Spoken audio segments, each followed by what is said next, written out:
This is my body. There are many like it, but this one is mine. That probably sounds incredibly familiar, doesn't it? It has the absolute, unmistakable cadence of a battlefield oath.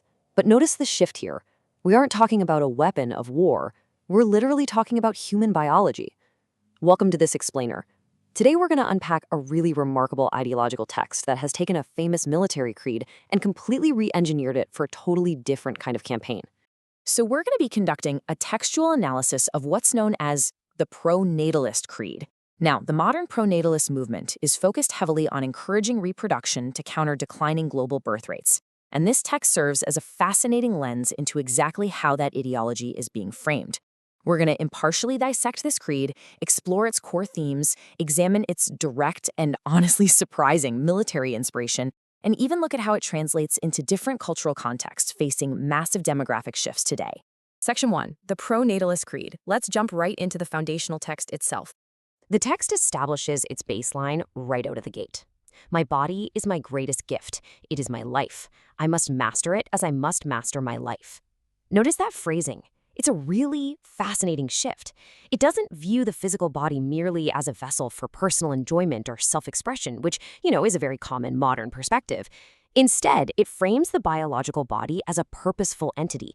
It's a tool that demands intense, disciplined, and deliberate mastery. The individual and their biology are bound together in this shared duty. The creed then goes on to define its value system by explicitly stating what it rejects. What counts in this life is not the wealth we accumulate, the noise of our ambitions, nor the comfort we make for ourselves. We know that it is the lives we bring forth that count. Wow, that is a stark, absolute rejection of typical societal goals, the pursuit of career milestones, financial riches, or just personal comfort, all dismissed as mere noise. The sole metric of a successful life, according to this text, is strict reproduction. Section 2, deconstructing the core themes. Let's map out exactly what this philosophy rejects versus what it strongly prioritizes. The battle lines of this ideology are literally drawn in the sand. On one side, you have the rejection of modern pleasures and comfort. And it's crucial to note these aren't viewed as rewards, but as threats that could undo the individual. On the flip side, you have the sacred duty of mastering the body and guarding the future. It contrasts the perceived weaknesses of modern individualistic society with what it views as the paramount obligation of carrying humanity forward through new life. It is fundamentally an ideology of endurance over enjoyment. Which brings us to the highly metaphorical language the creed uses to describe this duty.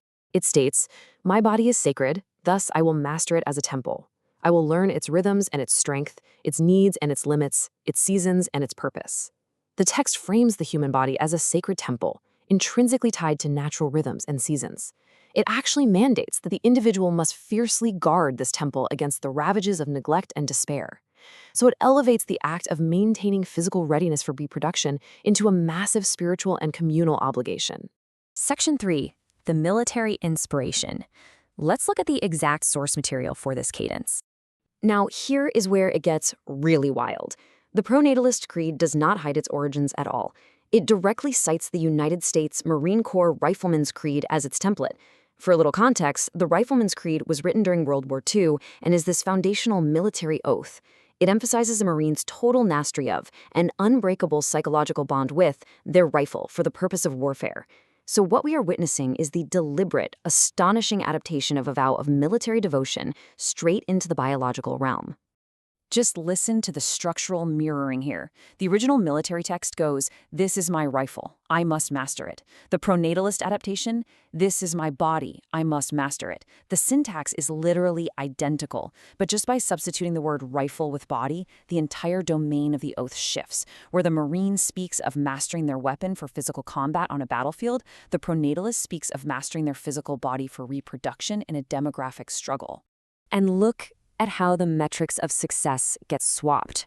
The Marine's Creed states, quote, "What counts in war is not the rounds we fire.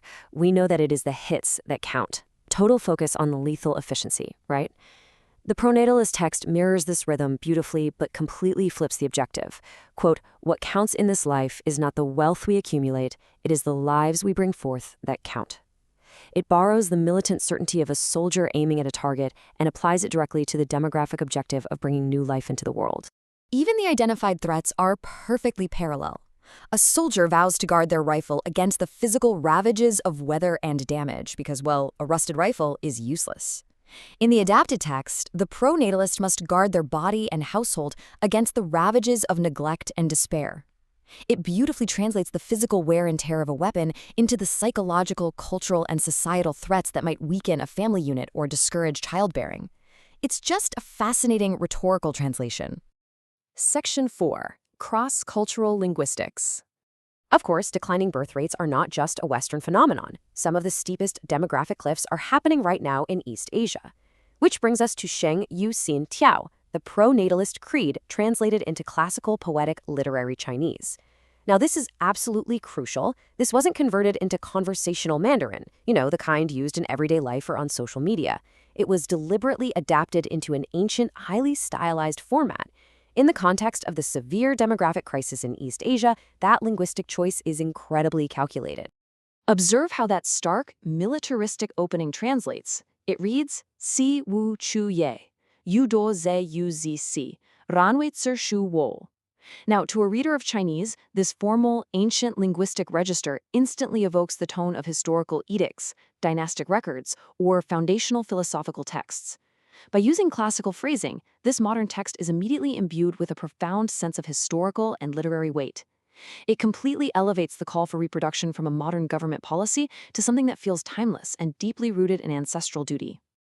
This classical translation also strictly preserves the core philosophical arguments of the English version. The text reads, Wu kuiyang wu juzizi, shangjong sozhong fei cai chanzi ji lei, ji zhongzhi nai wu bei so shangji shangming, which essentially translates to, knowing that what truly matters is not the accumulation of wealth, but the life we bring forth. Think about East Asian societies, where immense cultural emphasis is often placed on intense academic and financial ambition. Explicitly rejecting wealth in favor of childbirth, using ancient poetic language, that acts as an incredibly powerful countercultural philosophical statement. Section 5. The Vow of Endurance. Both versions end with a definitive tripart vow. The English reads, we will be fruitful, we will multiply, we will endure. The classical Chinese equivalent ends with Wu dong jiang yong sun, we will forever exist or endure. This absolute conviction perfectly mirrors the ending of the Marine Corps Creed, which vows to fight until victory is America's. But here, victory isn't about the defeat of a foreign army. Victory is simply outlasting demographic collapse. It is pure biological endurance. So, as we wrap up this explainer, I want to leave you looking at this final question. How does swapping a weapon of war for the human body change the fundamental impact of a militant vow?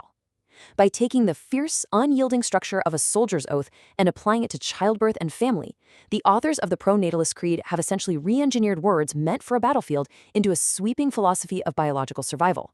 It transforms the intensely personal act of having a family into a disciplined, strategic, and unified movement. Thank you so much for joining me, and I hope this analysis gave you a clear, fascinating look into the rhetoric of this growing modern movement. Catch you next time.